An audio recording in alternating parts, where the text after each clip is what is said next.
Título: El canto de Azatoth. El salitre mordía la madera del Neptuno, un barco que ya había visto mejores días. El capitán Elías, curtido por 1000 tormentas y con la barba salpicada de canas, escudriñaba el horizonte con una mezcla de ansiedad y determinación. La tormenta que se avecinaba era de las que hacían temblar hasta al más veterano lobo de mar. Nubes preñadas de electricidad danzaban amenazantes en el cielo, y el viento ululaba como un alma en pena. «Izad las velas, asegurad la carga», bramó Elías, con la voz rasgada por el viento.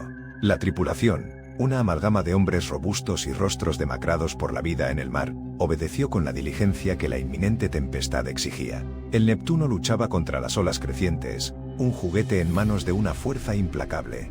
Pero no era la tormenta lo que realmente atenazaba el corazón de Elías. Era el canto.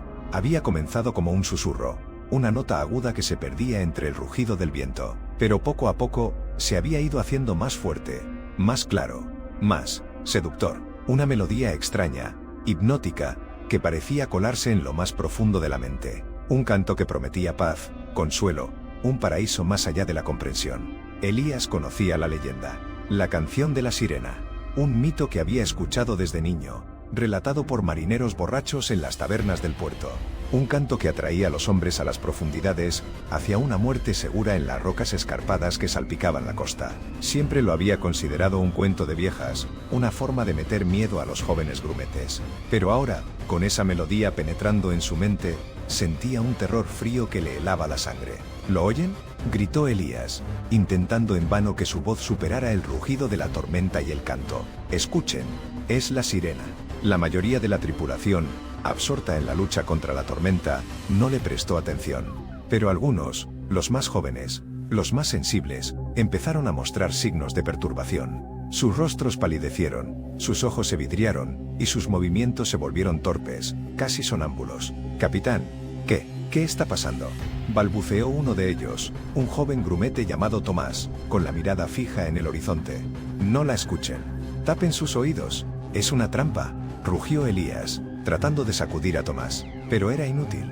El joven estaba completamente hechizado.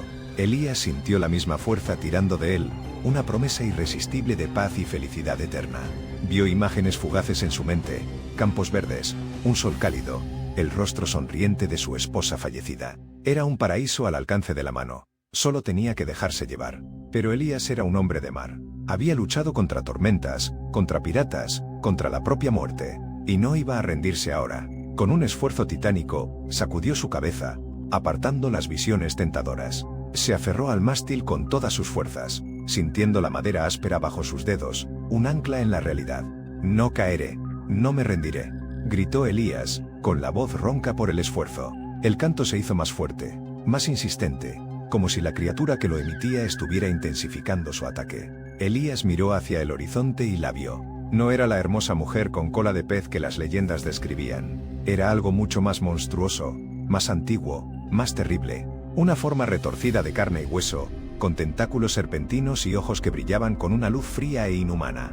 Su boca se abría en una sonrisa grotesca, revelando hileras de dientes afilados como cuchillas. Era una abominación, una pesadilla salida de las profundidades del océano.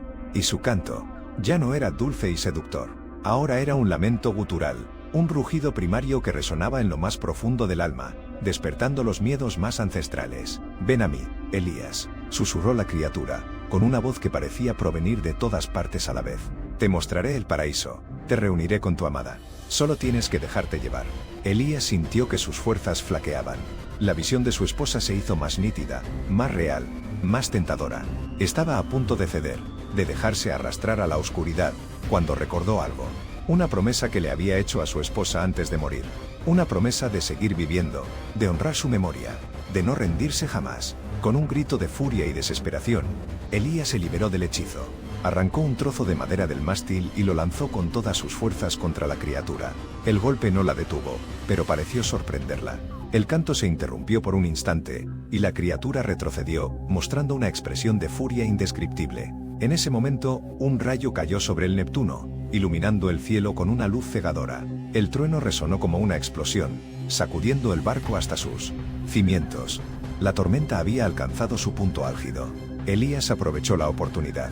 Agarró a Tomás y a los demás tripulantes hechizados y los arrastró hasta la cabina, lejos de la influencia de la criatura. Les gritó, los abofeteó, los roció con agua salada, hasta que finalmente lograron salir de su trance. Juntos, lucharon contra la tormenta, contra las olas gigantes, contra el viento huracanado, y contra el canto, que seguía resonando en sus mentes, aunque con menos intensidad. Milagrosamente, el Neptuno sobrevivió.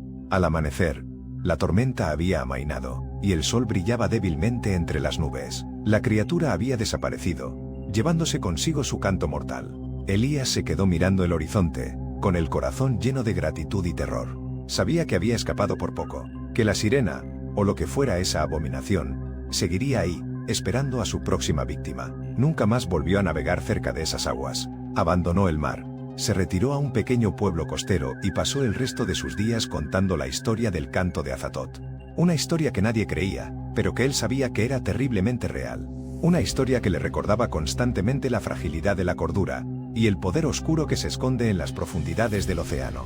Y a veces, en las noches de tormenta, Elías juraba oír el canto, débil y lejano, pero inconfundible.